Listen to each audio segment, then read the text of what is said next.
ഇവിടെ പറയാനുള്ളൊരു കാര്യം, ലോൺ എടുക്കുന്ന സമയത്ത് ഒരു കാര്യം ശ്രദ്ധിക്കുക. നിങ്ങൾ അസറ്റ് വാങ്ങാനാണോ ലോൺ എടുക്കുന്നത് അതോ ലാബിലിറ്റി വാങ്ങാനാണോ എന്നുള്ളത് നിങ്ങൾ ചെക്ക് ചെയ്യണം. കാരണം അസറ്റ് എന്ന് പറയുന്ന സാധനം, അപ്പോൾ വീട് എന്ന് പറയുന്നത് ഒരു അസറ്റായിട്ട് നമുക്ക് എടുക്കാം. വീടോ അല്ലെങ്കിൽ സ്ഥലമോ നമുക്കൊരു അസറ്റായിട്ട് എടുക്കാം. കാരണം നാളെ വിൽക്കുമ്പോൾ അതിന് കൂടുതൽ വില കിട്ടും.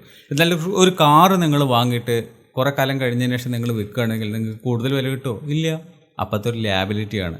ഇനിയിപ്പോൾ നിങ്ങളൊരു ലക്ഷറി വാച്ച് വാങ്ങുകയാണ്. ഇപ്പോൾ ജേക്കബ് ആൻഡ് കമ്പനിയുടെ ഏതോ ഒരു റോളക്സ് ഒരു നല്ല ഒരു സാധനം മേടിക്കുകയാണ്. 30 ലക്ഷം കൊടുത്തിട്ട് നിങ്ങളൊരു സാധനം വാങ്ങിച്ചു.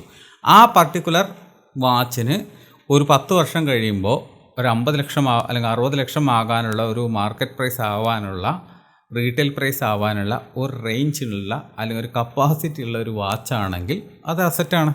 എന്നാൽ ആ പറയുന്ന 30 ലക്ഷത്തിന് മേടിച്ച റോളക്സ് വാച്ച് നിങ്ങൾ വെക്കുന്ന സമയത്ത് 10 വർഷം കഴിയുമ്പോൾ 20 ലക്ഷമേ കിട്ടുള്ളൂ വെച്ചാൽ നഷ്ടമാണ്. അപ്പോൾ ആ മോഡൽ നിങ്ങൾക്ക് വർത്താണോ, ഫ്യൂച്ചറിൽ അപ്രീഷിയേറ്റ് ചെയ്യുന്ന ഒരു അസറ്റാണോ എന്നുള്ളത് നോക്കുക.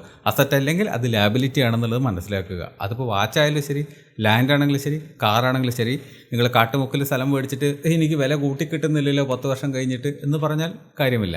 അത് ലാബിലിറ്റി ആയി മാറി. കാരണം അത് അപ്രീഷിയേറ്റ് ചെയ്യുന്ന ഒരു അസറ്റല്ല. അപ്പോൾ അസറ്റാണോ നോക്കുക എന്ന് വെച്ച് കഴിഞ്ഞാൽ ഭാവിയിൽ വിറ്റ പണം കൂടുതൽ കിട്ടുന്ന മുതലാണോ അത് അസറ്റാണ്, അല്ലെങ്കിൽ അത് അസറ്റല്ല. വർഷങ്ങൾക്ക് ശേഷം വില കുറയുന്നൊരു മുതൽ അസറ്റല്ല. നിങ്ങളുടെ പോക്കറ്റിൽ നിന്ന് അങ്ങോട്ട് പൈസ കൊണ്ടുപോകുന്ന ആ സാധനം, കടിക്കുന്ന പട്ടി എന്ന് പറയണതില്ലേ, ഇത് അസറ്റല്ല.